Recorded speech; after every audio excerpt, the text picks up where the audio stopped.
Olá, amigos, Namastê. Dia 16 de agosto, comemoramos o Janmashtami, o natalício do Senhor Krishna, o nascimento de Krishna. Eruditos ou pandites indianos afirmam que Krishna teria vindo à Terra, nascido no ano 3125 a.C., ou seja, há mais de 5 milênios. Yoga com Deus.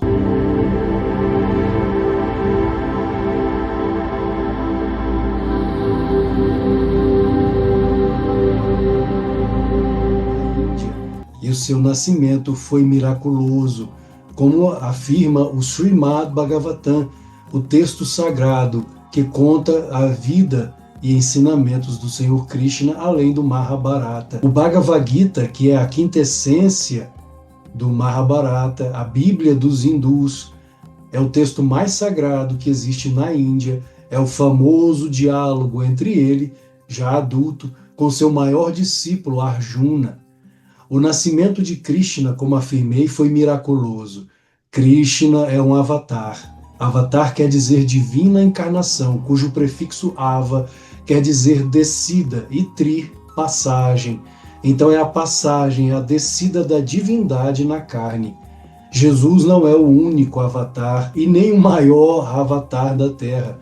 Aqueles que afirmam que Jesus é o ser mais evoluído do planeta Terra não conhecem a vida de Krishna, ou até mesmo de Buda, Siddhartha Gautama, que são avatares no mesmo nível de consciência de Jesus. Como Paramahansa Yogananda afirmava, quando falamos em avatar, divinas encarnações, não podemos dizer que estes Mahavatares, esses grandes avatares, que um é maior do que o outro, eles estão no mesmo nível de consciência. O fato de Jesus ter sido crucificado não o torna maior do que Krishna. Se Krishna tivesse vivido na mesma região em que Jesus viveu há 2000 anos e falasse o que ele falou na Índia, pregasse o que ele pregou, teria sido crucificado da mesma forma, como o próprio Buda, Siddhartha Gautama, também teria sido crucificado, ou qualquer um dos demais avatares que vieram ao mundo, como o próprio Paramahansa Yogananda, Ramakrishna Paramahansa, Patanjali, Adi Shankaracharya, o fundador da Ordem dos Swamis, qualquer um deles teria sido crucificado, porque todos eles afirmaram a existência de Deus neles. Krishna disse no Bhagavad Gita: eu sou o Pai deste universo, a Mãe, o sustentador, a sílaba Om, o Senhor. Ele falou como Pratyagatma. Pratyagatma é aquele que tem consciência de sua unidade com o Brahman, com o Absoluto. Ele está tão unificado a Brahman que não vê mais diferença entre ele e Deus. É como um peixinho mergulhado no oceano da consciência. E ele sabe de sua unidade com o oceano. Por isso ele pode afirmar como Jesus mesmo afirmou antes que Abraão fosse: eu sou. Eu sou o Alfa e o Ômega, o princípio e o fim, como está no Apocalipse da Bíblia cristã. Então, Krishna é uma divina encarnação, a encarnação mais amada da Índia. O seu nascimento foi miraculoso, previsto.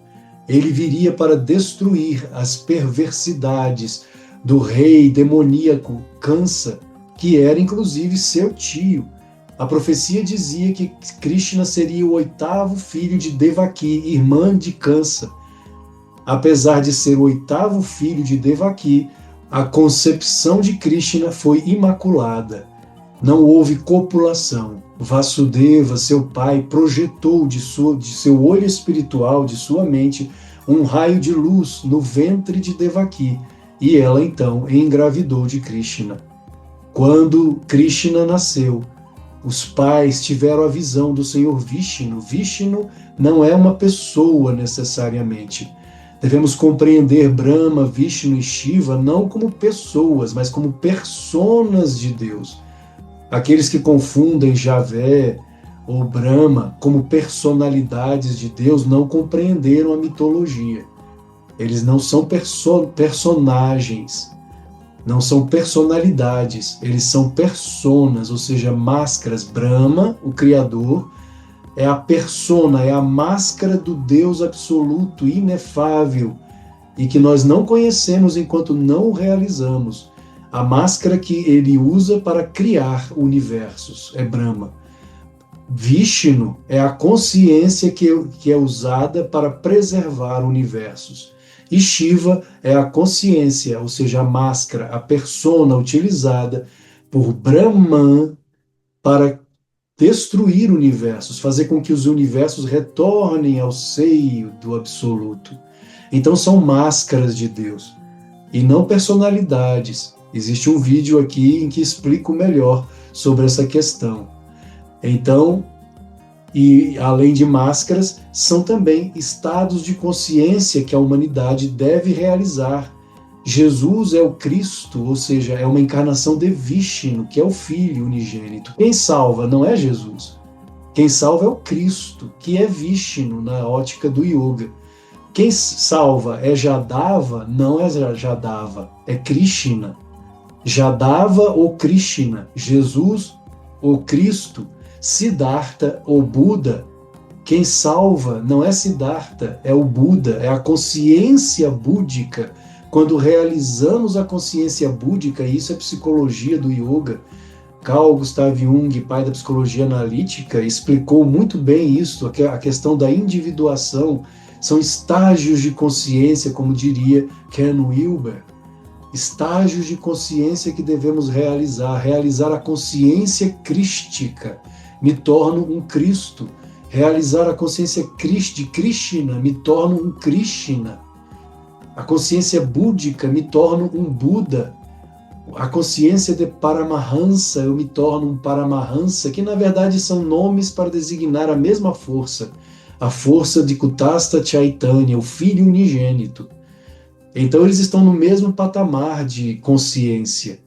Krishna, Buda, Jesus, Yogananda, Ramakrishna alcançaram o mesmo estágio evolutivo. Inclusive, Paramahansa Yogananda dizia que os diretores espirituais da Terra, do planeta Terra, são Jesus e Krishna. Krishna na pessoa atualmente de Mahavatar Babaji, são os diretores espirituais. Mas todos os grandes avatares, Maha-avatares, estão no mesmo nível de consciência. São criadores de mundos, eles plasmam mundos pelo poder da vontade, pelo poder do pensamento. Voltando então ao nascimento de Krishna, de Jadava, o Krishna, ele viria para destruir as perversidades de seu tio Kansa, que escravizava, era um ditador, um psicopata, que usurpou o trono do próprio pai. Então, quando Krishna nasce como oitavo filho de Vasudeva e Devaki, em que Vasudeva projeta um raio de luz de seu olho espiritual, Kutastha Chaitanya, no ventre de Devaki, a criança divina nasce, e eles estavam presos, estavam em uma prisão imatura, cercados por água por todos os lados, em uma torre alta. E quando a criança nasce, os portões se abrem, os guardas adormecem, caem adormecidos, e é dito ao pai Vasudeva que leve a criança recém-nascida até um lugar seguro, em um vilarejo, onde ele deixaria a criança divina aos cuidados de bondosos pastores, Nanda e Yashoda.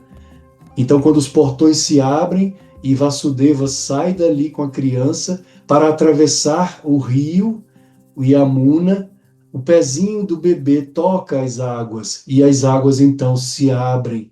Mas então Vasudeva leva a criança sã e salva e retorna à prisão onde ficou sua esposa, sua santa esposa.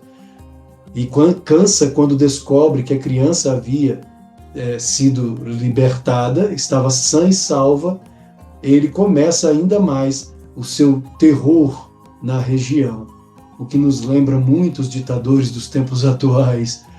Mas Krishna cresce e cumpre a profecia em que ele destrói o rei Kansa e todas as suas perversidades, todas as suas maldades. As histórias de Krishna são milagrosas em sua infância. Ele promove muitos e grandes milagres. E quando cresce, ele tem os seus discípulos e Arjuna é o maior entre eles, quando ele declara ser o pai deste universo, a mãe, o sustentador, a sílaba Om, o Senhor. Namastê. Feliz Jamastami!